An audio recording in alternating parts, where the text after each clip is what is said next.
Traders diary में स्वागत है आपका। नमस्कार, मैं हूं आशीष चतुर्वेदी। और नमस्कार, मैं हूं वरुण दुबे। ट्रेडर्स डायरी शुरू करने से पहले एक बात देख लेते हैं कि ग्लोबल संकेत कैसे हैं, जिनके बेसिस पे हमने आज अपनी टीम चुनी है। तो आशीष, ग्लोबल संकेत तो ओके है, ठीक ठाक है। कल यूएस मार्केट्स में अगर आप देखेंगे तो हरे निशान में वहाँ क्लोजिंग देखने मिली थी, क्योंकि कहीं ना कहीं जेनेट येलेन जो है वो भी पक्ष में है कि आपको कहीं ना कहीं स्टिमुलस लाना चाहिए, ये उनका पक्ष है। साथ ही साथ उन्होंने ये भी बयान दिया कि जब तक हालात ठीक नहीं होते वहाँ टैक्सेस जो है उसमें बढ़ोतरी नहीं होने वाली है। और आज जो बाइडेन साहब जो है उनकी स्वेरिंग इन सेरेमनी भी है, तो कहीं ना कहीं माहौल जो है वो अच्छा है। एसजीएक्स निफ्टी नो डाउट थोड़े सुस्ती के संकेत आपको ज़रूर दे रहा है, लेकिन मेरे ख्याल से ये इनिशियल सुस्ती है, ये सुस्ती ज़्यादा टिकने वाली है नहीं। 14,500 के ऊपर आज भी हम ट्रेड करेंगे। हो सकता है थोड़ा वॉलेटाइल ट्रेडिंग सेशन हो। मुझे लगता है सेकेंड हाफ में सुस्ती जो है वो काफ़ी हद तक गायब होते हुए आपको नजर आएगी। डाउ फ्यूचर्स, नैस्डैक फ्यूचर्स को अगर आप देखेंगे तो डाउ फ्यूचर्स थोड़े सुस्ती भरे संकेत दे रहा है, लेकिन नैस्डैक फ्यूचर्स को देखिए वहाँ अच्छी खासी तेजी है। और इनफैक्ट डाउ फ्यूचर्स भी अब हरे निशान में आ गया है, तो निचले स्तर से रिकवरी हो रही है। कल भी अगर आप देखेंगे तो यूएस मार्केट्स में जो आईटी रिलेटेड स्टॉक्स है और जो एनर्जी रिलेटेड स्टॉक्स है उनमें काफ़ी बेहतरीन उछाल देखने मिला था, जिसका इम्पैक्ट आपको अक्रॉस यूएस के स्टॉक मार्केट्स में देखने मिला, जहाँ बेहतरीन तेजी थी। यूरोप थोड़ा ठंडा था, लेकिन आज एशिया देखिए सुबह सुबह चाइना के बाजार वहाँ हरियाली है। नो डाउट जापान थोड़ा सुस्त नजर आ रहा है, लेकिन मेरे ख्याल से जो गिरावट हो रही है इनिशियली थोड़ी बहुत सुस्ती देखने मिल रही है, दिन के दौरान शायद वो फ्लॉट होते हुए नजर आ सकती है। और मुझे लगता है कि एक निचले स्तर से आज रिकवरी वाला दिन हो सकता है। बिल्कुल, कल का सत्र तो वैसे भी अगर आप देखें तो एक बेयर ट्रैप था। जो मंदी करने वाले थे सबके सब कहीं ना कहीं जो है अटकते हुए नजर आए। देखना ये होगा कि आज जो है फोकस कहाँ पर है वरुण, कितने स्टॉक्स पर बिकवाली कर रहे हैं आज? एक भी नहीं। इनफैक्ट मैंने ओएनजीसी भी खरीद लिया। आप सोचिए कि मेरा बिकवाली का बिल्कुल मूड नहीं है। बिल्कुल, इनफैक्ट मेरे पास भी अगर आप देखें तो 10 के 10 स्टॉक्स जो है ना खरीदारी के हैं, और मेरा फोकस जो है ना पूरी तरीके से कैश के स्टॉक्स पर है। वो तो क्योंकि रिक्वायरमेंट है, इसके लिए 2 स्टॉक्स एफएनओ के लेने पड़ते हैं। सही है। ऑप्शन मेरे पास होता ना तो मैं वहां पर भी कैश के स्टॉक्स ले लेता। तो देखिए कैश के स्टॉक्स में आज आपको जोरदार तेजी देखने मिल सकती है। शुरुआत करें कैश से पहले? शुरुआत कैश के स्टॉक से कर लेते हैं। सबसे पहला स्टॉक होगा मेरा नेल्को। यहाँ पर आपको खरीदारी करनी है। खरीदारी क्यों करनी है? सबसे पहली बात तो ये देखिए कि अगर आप लंबी अवधि का चार्ट देखेंगे, खासतौर पर वीकली और मंथली, आपको लंबी अवधि का एक बढ़िया राउंडिंग बॉटम फॉर्मेशन नजर आएगा। और इस जोन के आसपास ये जो रेजिस्टेंस जोन है, इसको या फिर आप नेकलाइन कह लीजिए, जब भी इसके पास ये स्टॉक आएगा इसमें आपको एक्टिविटी जो है, हलचल जो है बढ़ती हुई नजर आएगी। कल के सत्र में जो क्लोजिंग है वो लगभग रेजिस्टेंस के आसपास की है, यानी अगर आज बाजार में कहीं भी मूड माहौल थोड़ा सा सुधरता हुआ नजर आएगा तो ये स्टॉक आपको तेजी दिखाएगा। पहला लक्ष्य होगा 215, पार हो गया तो और भी तेजी देखने को मिल सकती है। सेफ साइड 199 का स्टॉप लॉस लगाएंगे। चलिए, तो इतने सारे कैश के ऑप्शंस थे आशीष के पास, सबसे आगे नेल्को को लिया है, तो एक हाई कन्विक्शन बाय है, खरीद के चलेगा इसको। चलिए, कैश में जो काउंटर में खरीदारी की सलाह दे रहा हूँ वो एक पेंट काउंटर है और वो है कंसाई नेरोलैक का। देखिए, आज से इंडिगो का आईपीओ खुलने वाला है, लेकिन इसके पहले अगर आप देखेंगे तो इस कंपनी के पेपर के लिए डिमांड काफ़ी ज़्यादा है। एंकर इन्वेस्टर करीब 25 एंकर इन्वेस्टर से इन्होंने करीब 350 करोड़ के आसपास जुटाया और बड़े बड़े नाम इसमें शामिल है। गोल्डमैन का नाम है, गवर्नमेंट ऑफ सिंगापुर, और अच्छे खासे स्टेक लोगों ने उठाए। करीब 4-4.5% के आसपास का जो हिस्सा है काफ़ी सारे फंड्स ने यहाँ पे खरीदा है। इंडिया के भी काफ़ी सारे म्यूचुअल फंड्स है जिन्होंने खरीदारी की है। तो एक बात तो सही है कि इस कंपनी के लिए काफ़ी डिमांड है, और अगर यहाँ पे आपको अच्छी खासी बढ़ोतरी देखने मिली, अच्छा खासा फिर होते हुए दिखाई आईपीओ, तो जाहिर सी बात है पूरा सेक्टर जो है उसकी एक री रेटिंग हो जाएगी। कल उसका एक आपने एग्जांपल देखा जहाँ पे काफ़ी सारे पेंट स्टॉक जो है वो एक्शन में थे। मेरे ख्याल से आज भी एक्शन जो है वो जारी रहने वाला है इन काउंटर्स में। और कंसाई नेरोलैक ये वो कैश का काउंटर है जहाँ पे आपको खरीद के चलना चाहिए। 660 के लक्ष्य के लिए 635 का आपको एक स्टॉप लॉस रखना है। एशियन पेंट्स मैंने इसके लिए नहीं दिया क्योंकि मार्केट लीडर है, तो काफ़ी हद तक इंडिगो जो है वो एक छोटी पेंट कंपनी है जी, बट वैल्यूएशंस काफ़ी अच्छे हैं। तो उस हिसाब से अगर आप देखें तो ये जो मिड और स्मॉल पेंट कंपनीज है ना, वहाँ आपको ज़्यादा खरीदारी करके चलना चाहिए। इसके लिए कंसाई नेरोलैक एक सेफ बेट है, 660 के टारगेट के लिए खरीदारी करके चलेगा। अब चलते हैं फ्यूचर्स की ओर। तो फ्यूचर में जो मुझे पसंद आता है वो है टाटा स्टील का काउंटर। देखिए, टाटा स्टील बीएसएल के नतीजे आए, नतीजे बेहतरीन है। ये कंपनी घाटे से मुनाफे में आ गई है। अब इसका इम्पैक्ट जो है आपको सीधे टाटा स्टील के काउंटर पे देखने मिलेगा, इस कंपनी के नतीजों पे देखने मिलेगा। क्यों? क्योंकि टाटा स्टील बीएसएल जो है वो इस कंपनी की सब्सिडरी है। 913 करोड़ का इस कंपनी ने मुनाफा कर दिया है और कंपनी के सेल्स में भी करीब 16% के आसपास का उछाल देखने मिला है। ट्रेडिंग के लिए आज एक ये बेटर बट हो सकता है, इसके लिए खरीदारी करके चलिए। फ्यूचर्स में 705 का आपको एक टारगेट रखना है, 675 का स्टॉप लॉस रखिएगा। फ्यूचर्स में मुझे पसंद आ रहा है गैस काउंटर MGL, यहाँ पर आपको खरीदारी करनी है। दरअसल यहाँ पर भी अगर आप देखें तो जो पैटर्न, जो स्ट्रक्चर बना हुआ है ना, ये इशारा कर रहा है कि यहाँ से अगर तेजी आएगी तो एक सस्टेनेबल रनअप देखने को मिलेगा। एक दिन नहीं, 2 दिन नहीं, कंटिन्यूस स्टॉक जो है अप ट्रेंड लगाने की क्षमता बना रहा है। तो मैं मान रहा हूँ यहाँ पर फ्यूचर्स के जरिए आप खरीदारी करके चल सकते हैं। हालांकि जो इंट्राडे लक्ष्य होगा वो करीब 1110 के आसपास होगा, लेकिन यहाँ पर इससे भी ज़्यादा की जो तेज़ी है वो उसकी उम्मीद है। आपको सेफ साइड जो है स्टॉप लॉस है वो करीब 1065 रुपये का लगाना होगा। स्ट्रक्चर शानदार है, खरीदारी कर सकते हैं। फंडामेंटली भी अगर आप देखें तो कंपनी बहुत बेहतर है। MGL में खरीदारी करेंगे।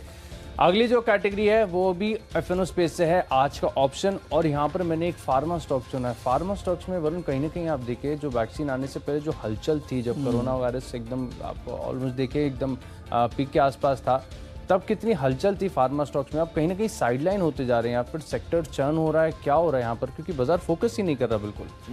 कुछ तो तकलीफ है। देखिए एक बात तो है कि भाई अब वैक्सीन आ गई है, अब बाकी फार्मा काउंटर्स की जरूरत क्या है, तो जिसने वैक्सीन निकाली वहीं खरीदारी करके चलेगा।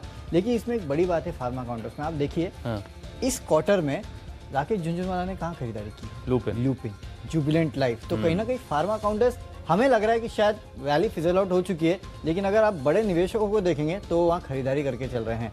और जैसे कि मैं हमेशा कहता हूँ, ये 10-20% के लिए खरीदारी नहीं करते, बिल्कुल। तो ये आपको याद रखना है। अच्छा, फार्मा स्टॉक्स में मुझे ऑरबिंदो फार्मा है, इसका चार्ट का पैटर्न जो है, टेक्निकल जो है इशारा कर रहे हैं कि कहीं ना कहीं आपको बढ़िया तेजी देखने को मिल सकती है। इंडिकेटर्स भी अगर आप देखें तो पॉजिटिव साइड पर ही हैं। तो यहाँ पर ऑप्शंस के जरिए खरीदारी करेंगे। 930 रुपये का जो कॉल ऑप्शन है इसमें खरीदारी करेंगे 36 रुपये के लक्ष्य के लिए। स्टॉप लॉस लगाइए करीब 25 रुपये का। तो पिछला साल फार्मा का था, ये साल भी जिस हिसाब से बड़े इन्वेस्टर्स खरीदारी करके चल रहे हैं, फार्मा लूज आउट तो नहीं होगा, इतना पक्का पता है। हो सकता है किसी और का भी साल रहे, लेकिन फार्मा भी एक लीडर बन के रह सकता है। तो यहाँ इस सेक्टर पे नजर रखना आप, ये बात तो सही है। चलिए, आपने फ्यूचर्स में एक गैस कंपनी खरीदी थी, मैं ऑप्शंस में ऑयल कंपनी खरीदा हूँ और वो है ONGC की। जैसे कि मैंने कहा कि बहुत कम समय होता है जब मैं इस काउंटर पे बुलिश होता हूँ, लेकिन कच्चा तेल देखिए ओवरनाइट किस तरह का उछाल कच्चे तेल में देखने मिला है। और अब लोग बात कर रहे हैं कि शायद सेकेंड हाफ में आपको कच्चे तेल में अच्छा खासा उछाल देखने मिलेगा, तब रिवाइवल आएगा। अब पता नहीं कब रिवाइवल आएगा, कभी ये प्राइस के चलते चल जाता है कि प्रोडक्शन कट किया, कब बोलते हैं कि सेकेंड हाफ में कहीं ना कहीं जो डिमांड है वो सुधरेगी। जो भी है, कच्चा तेल चला है, ये एक अच्छी बात है। और दूसरा, डॉलर थोड़ा नरम पड़ा है, तो ये दोनों फैक्टर जो है वो ONGC के लिए पॉजिटिव प्ले होते हैं। और वैसे भी ये काउंटर जो है करीब 98 के आसपास ट्रेड कर रहा है, तो इसके लिए 99 का एक कॉल ऑप्शन लीजिएगा। 3.3 का आपको लक्ष्य देखने मिल सकता है, 2.4 का आपको एक स्टॉप लॉस रखना है। याद रखिए, ये केवल एक इंट्राडे प्ले है।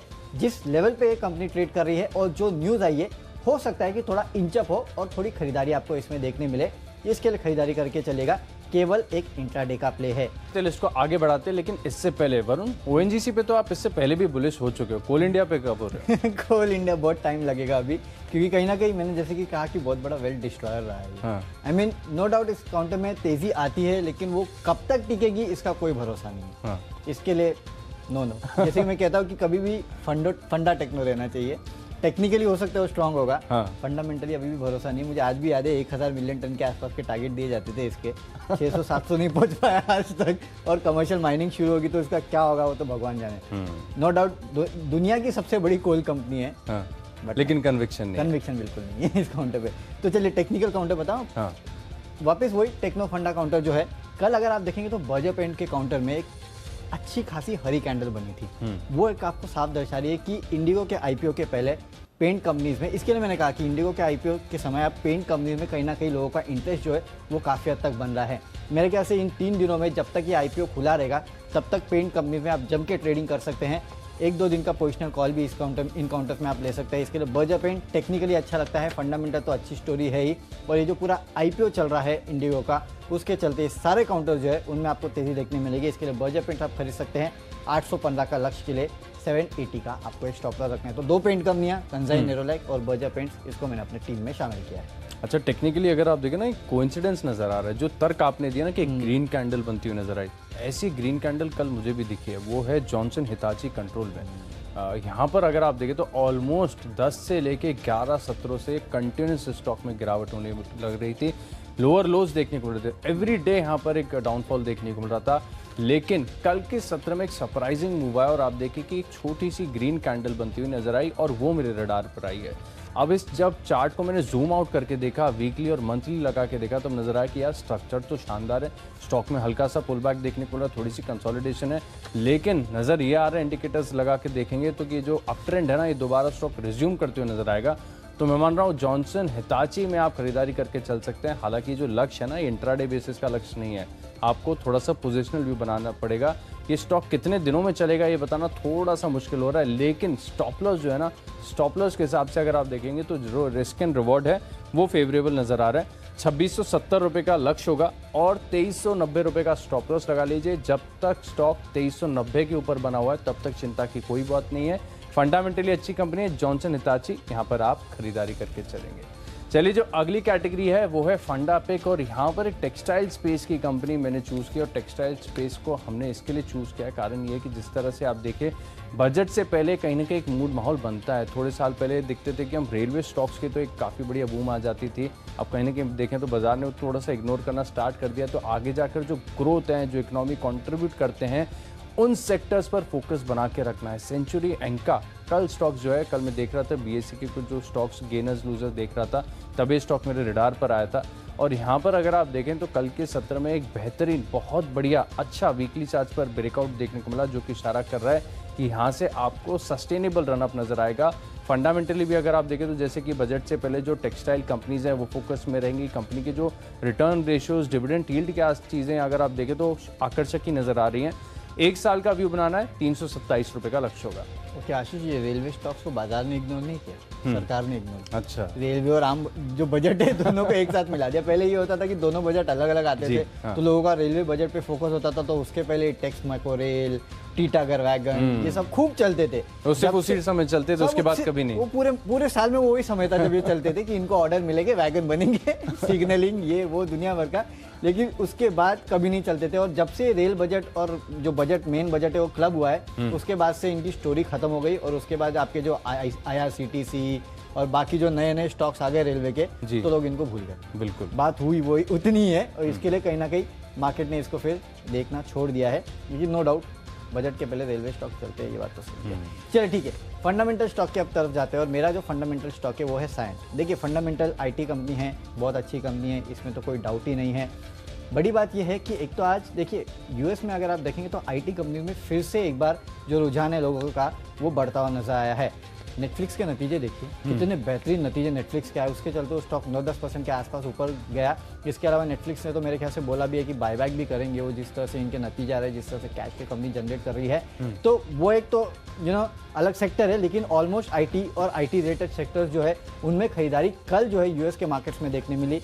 आप नास्डैक का फ्यूचर्स देखिए, वहाँ भी अच्छी खासी तेजी थी। सायंट फंडामेंटली तो अच्छा है, इसके अलावा याद रखिए कल इस कंपनी के नतीजे आने वाले हैं, और अक्सर हमने देखा है कि नतीजों के पहले स्टॉक्स में अच्छी खासी रैली देखने मिली है। पिछले क्वार्टर में इस कंपनी के नतीजे काफ़ी बेहतरीन थे, तो नतीजों के बाद स्टॉक में तेजी देखने मिली थी, क्योंकि कहीं ना कहीं लोग डाउट कर रहे थे कि इस कंपनी के नतीजे अच्छे आएंगे कि नहीं आएंगे। इस बार मेरे ख्याल से पोजीशन लेने का अच्छा वक्त है, खरीद के चलिए 505 के लक्ष्य के लिए 480 का आपको एक स्टॉप लॉस रखना है। अब चलते हैं अगली कैटेगरी की तरफ, जो कि है इन्वेस्टमेंट कैटेगरी।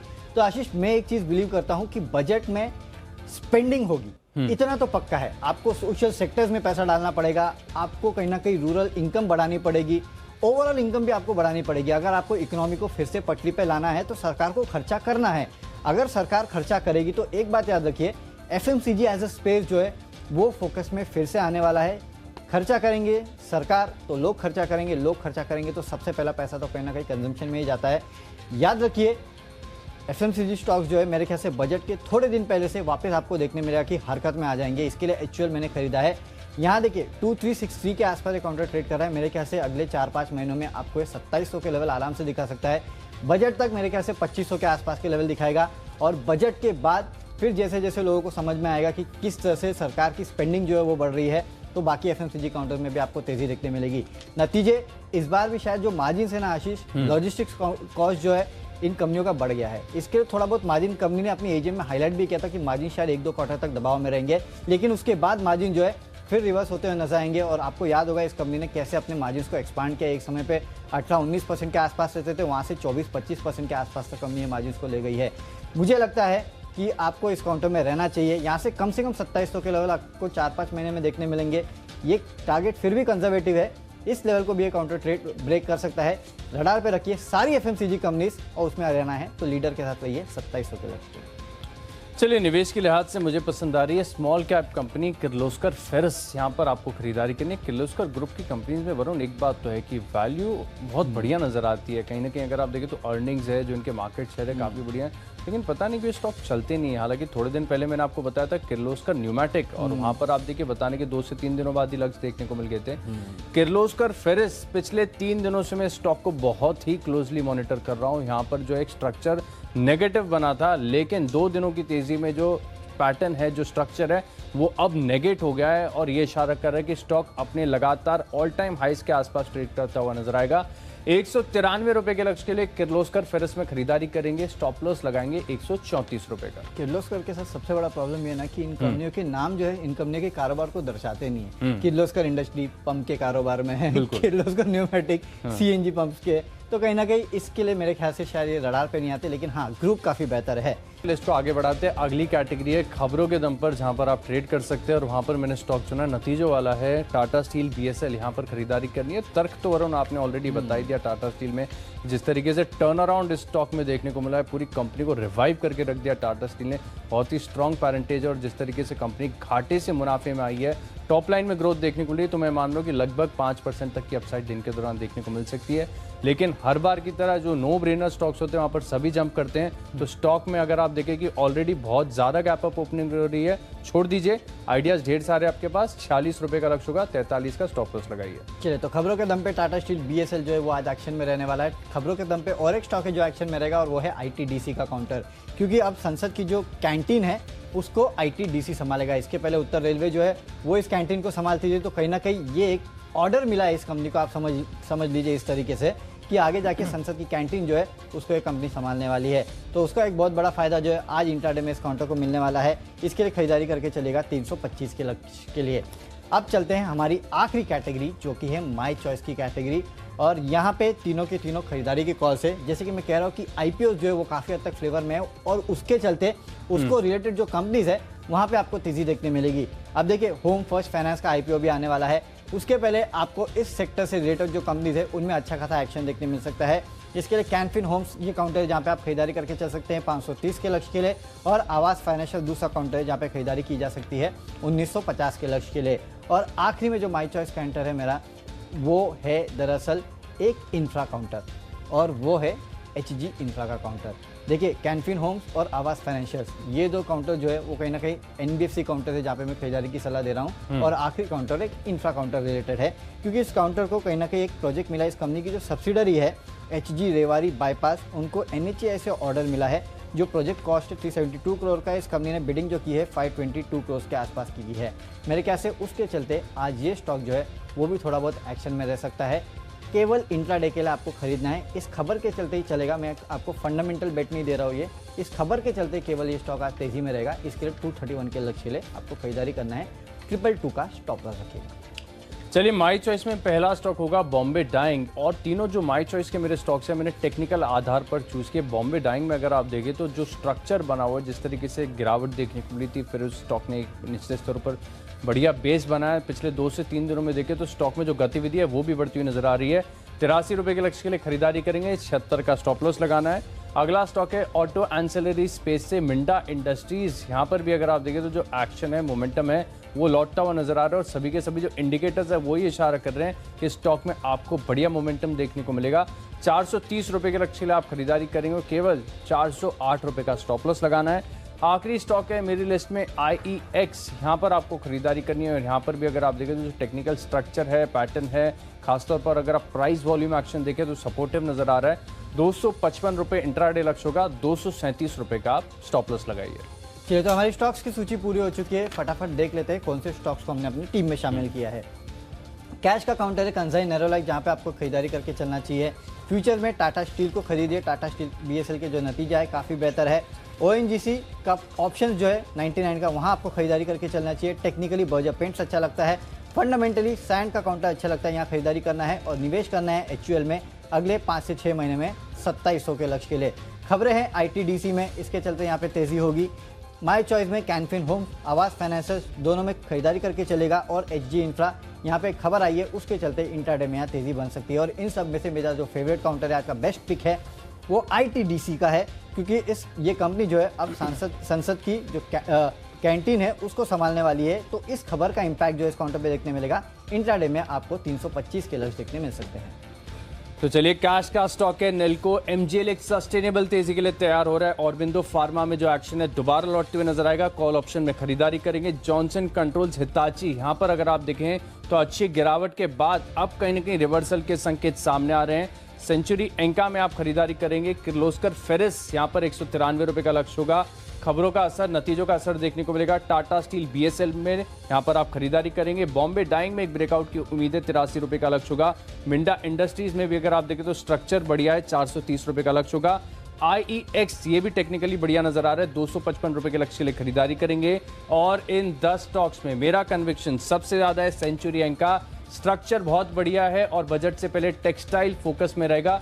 327 रुपए के लक्ष्य के लिए आप यहां पर निवेश कर सकते हैं।